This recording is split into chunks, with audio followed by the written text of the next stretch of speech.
Santo. Amém. Ave Maria, cheia de graça, o Senhor é convosco, bendita sois vós entre as mulheres, bendito é o fruto do vosso ventre, Jesus. Santa Maria, Mãe de Deus, rogai por nós, pecadores, agora e na hora de nossa morte. Amém. Estava Jesus expulsando o demônio e ele era mudo. Depois de ter expulsado o demônio, falou mudo e se admiraram as gentes. Caros católicos, temos insistido durante a Quaresma que ela se trata de um tempo de conversão, de misericórdia, de busca da santidade. A verdadeira conversão nossa, a busca da santidade e a misericórdia divina se encontram de modo perfeito e pleno em um só ato: o sacramento da confissão e a confissão perfeita. Como sabemos, a confissão é o sacramento da nova lei, no qual, pela absolvição dada pelo sacerdote, se confere ao pecador penitente a remissão dos pecados cometidos depois do batismo. Como cada um dos 7 sacramentos, também o sacramento da penitência foi instituído por nosso Senhor Jesus Cristo. A confissão foi instituída por Cristo no dia mesmo de sua ressurreição, ao dizer aos apóstolos: recebei o Espírito Santo, aqueles a quem perdoardes os pecados, ser-lhes-ão perdoados, e aqueles a quem os retiverdes, ser-lhes-ão retidos. No sacramento da confissão, nós podemos ver a delicadeza da bondade e misericórdia divinas. Que meio sublime Deus nos deu para perdoar os nossos pecados, para purificar a nossa alma das quedas após o batismo.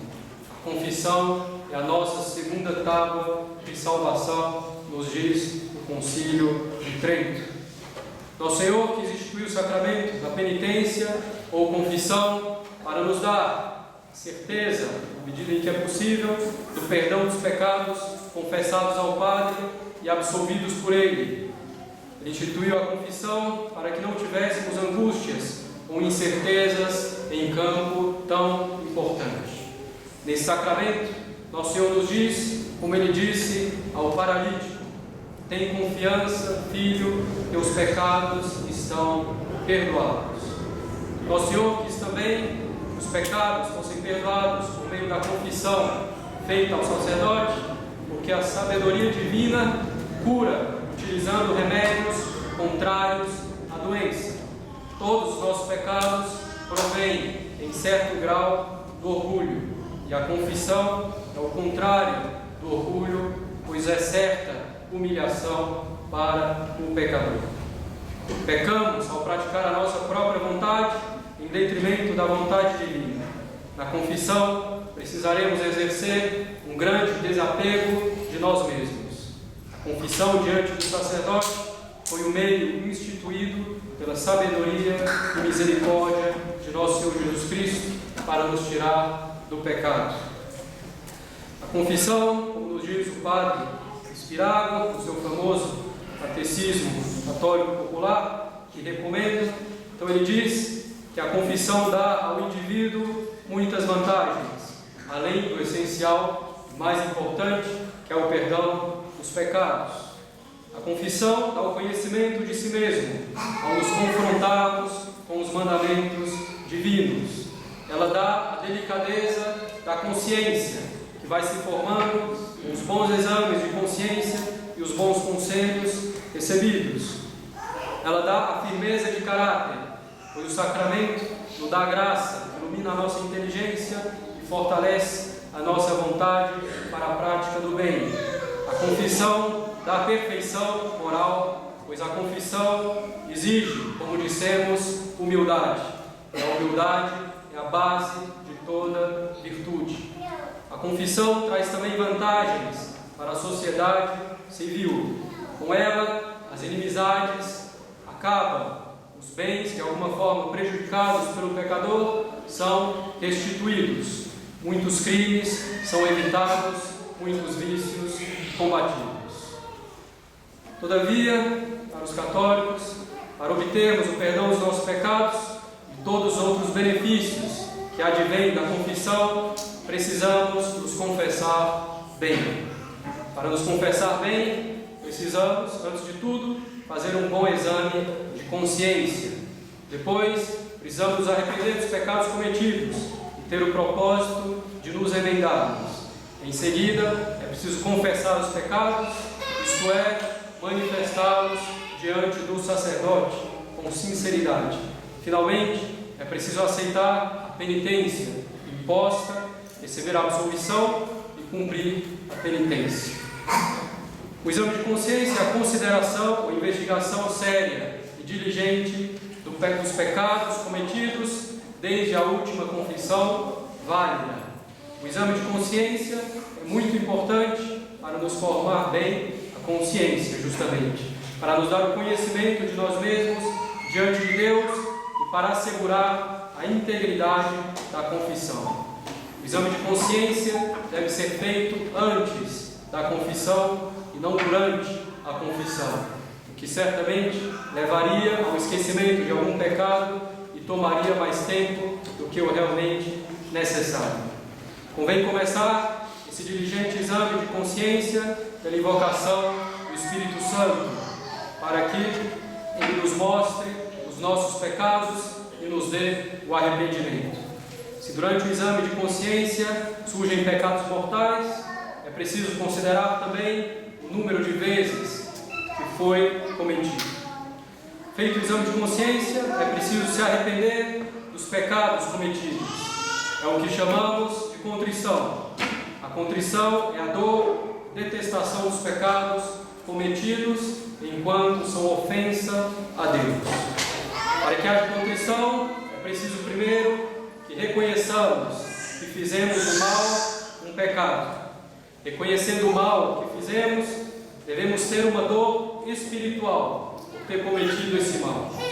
Esta dor espiritual é uma dor da vontade, que não afeta necessariamente a sensibilidade. Pode ocorrer e ocorre que um pecador esteja pesaroso de ter pecado sem que sinta sensivelmente dor alguma.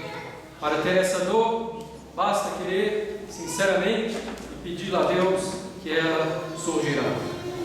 Tendo reconhecido o pecado cometido, tendo dor por tê-lo cometido, precisaremos, em segundo lugar, detestar esse pecado.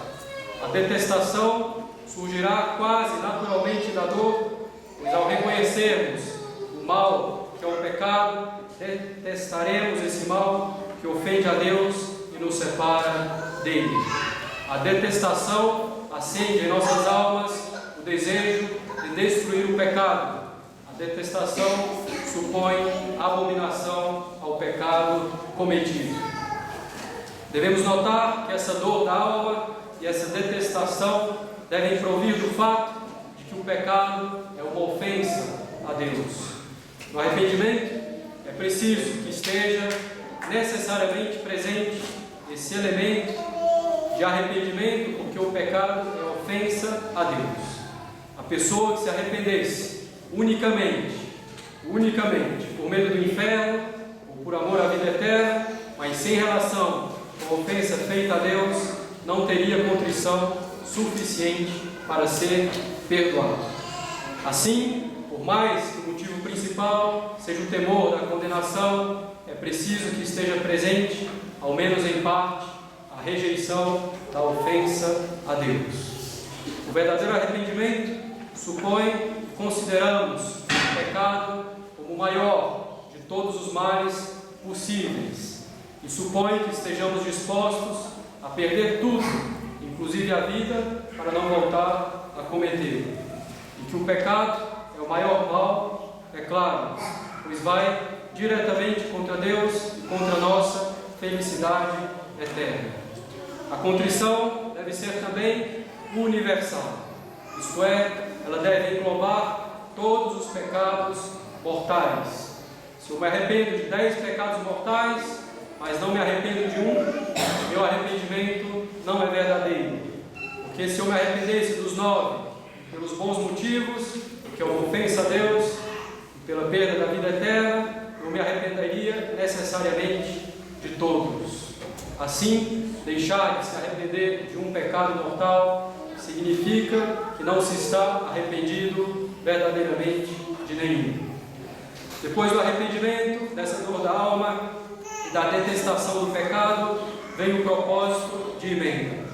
O propósito de emenda nada mais é do que a vontade deliberada e séria de não mais voltar a pecar. Esse propósito deve ser firme, isto é, devemos estar decididos a não mais pecar, ainda que tenhamos que perder todos os bens e suportar todo tipo de sofrimento, mesmo a morte. Esse propósito de emenda deve ser também universal, estendendo-se a todos os pecados mortais, que deverão então ser evitados no futuro, sem exclusão de nenhum. Não é preciso rechaçá-los todos individualmente, nem é prudente. Basta rechaçá-los em conjunto. Esse propósito de emenda significa também que o penitente quer, com vontade séria, empregar os meios necessários para evitar os pecados futuros.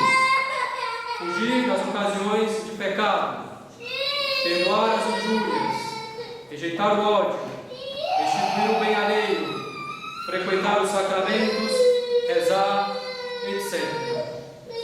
Quem quer evitar o pecado deve empregar os meios para isso, sob pena de contradição.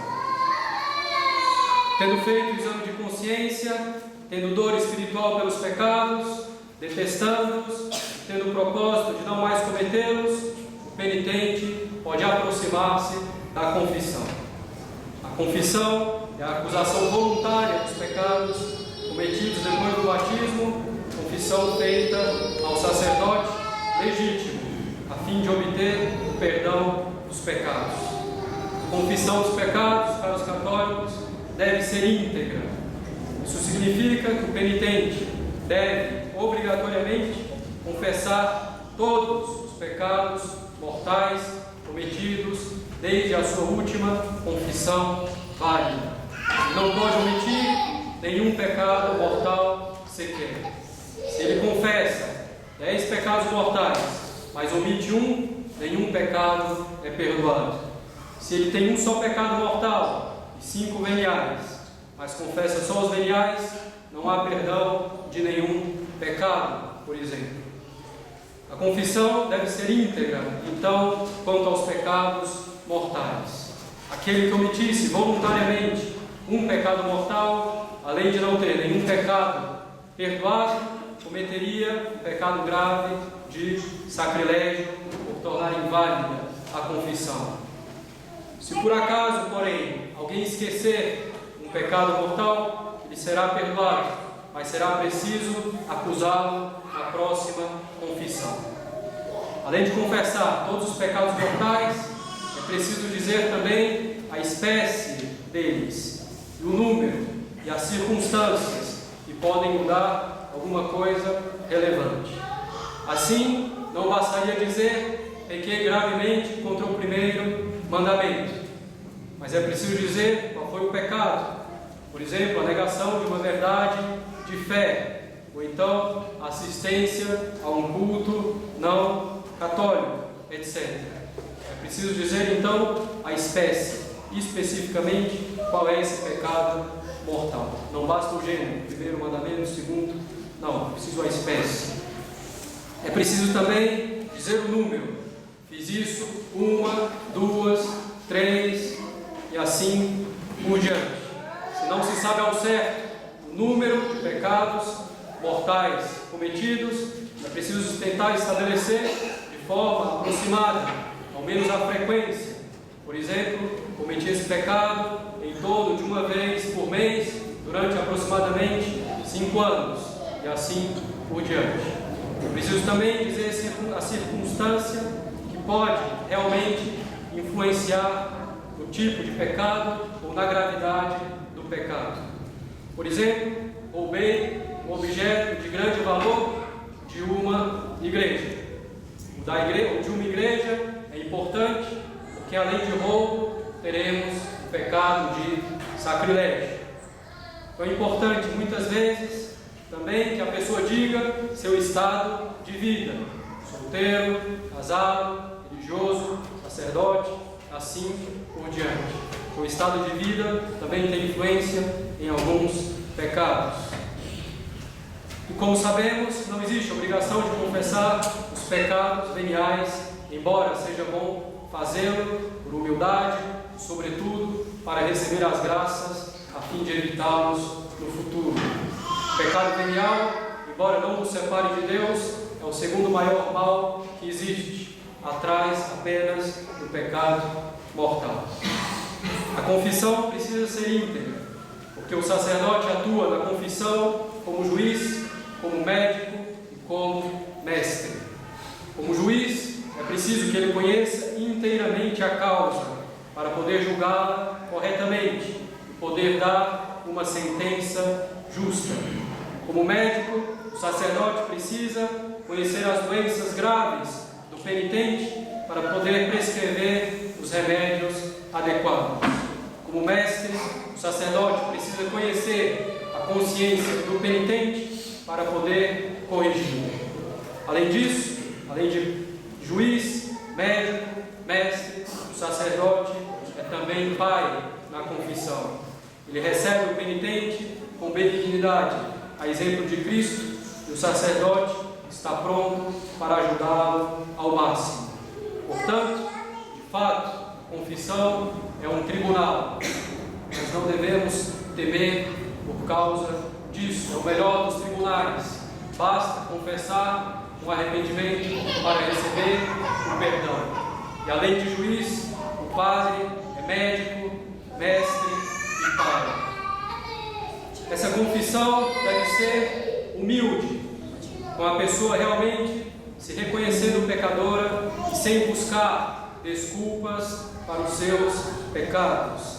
A confissão deve ser clara, com a pessoa dizendo de modo transparente a sua falta, para que o confessor possa conhecer com exatidão o verdadeiro pecado cometido. Uma linguagem precisa e obscura, com o fim de que o confessor não se dê conta do que está sendo confessado, é profanar o sacramento. A confissão deve ser também discreta, isto é, não se deve revelar os pecados alheios.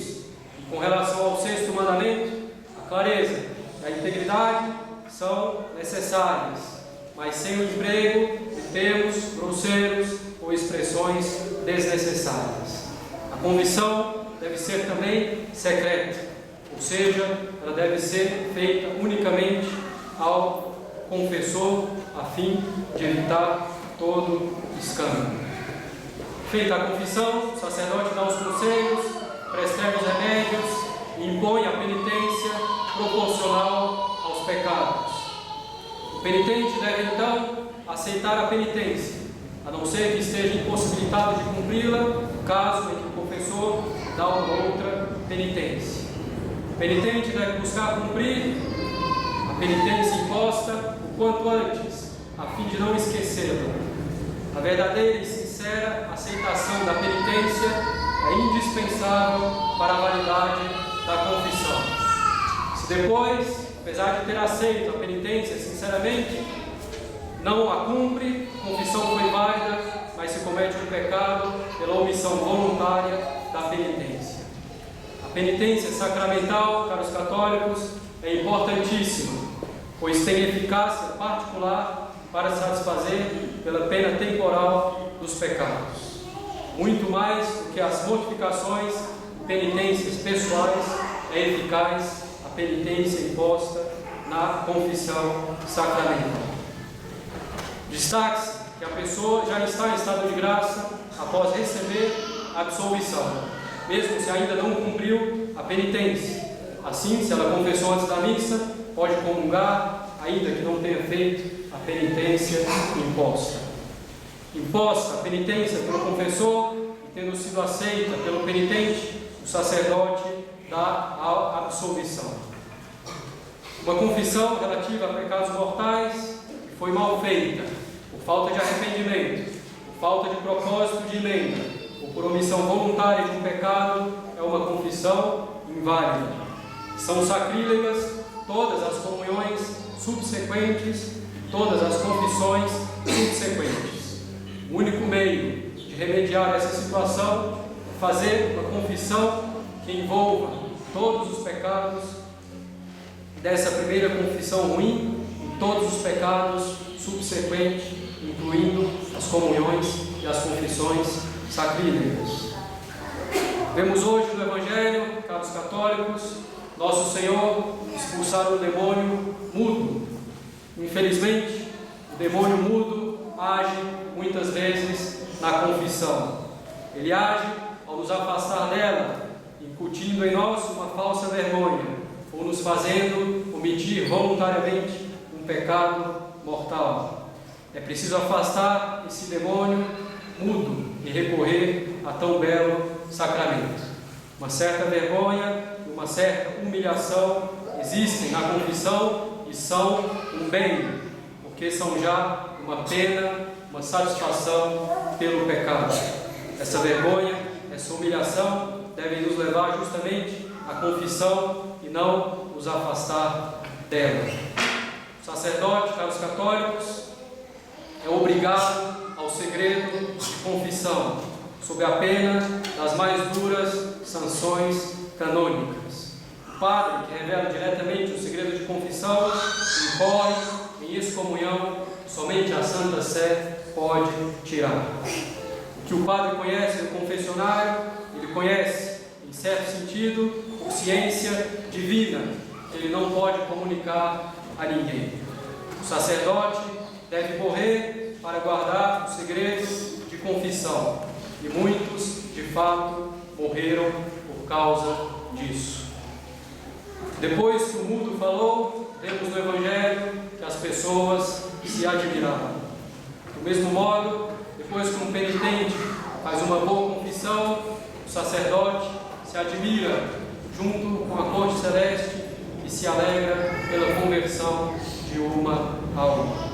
Portanto, caros católicos, aproveitemos esse tempo da Quaresma para recorrermos à misericórdia divina que tão sabiamente instituiu o sacramento da confissão. Em nome do Pai, do Filho e do Espírito Santo. Amém.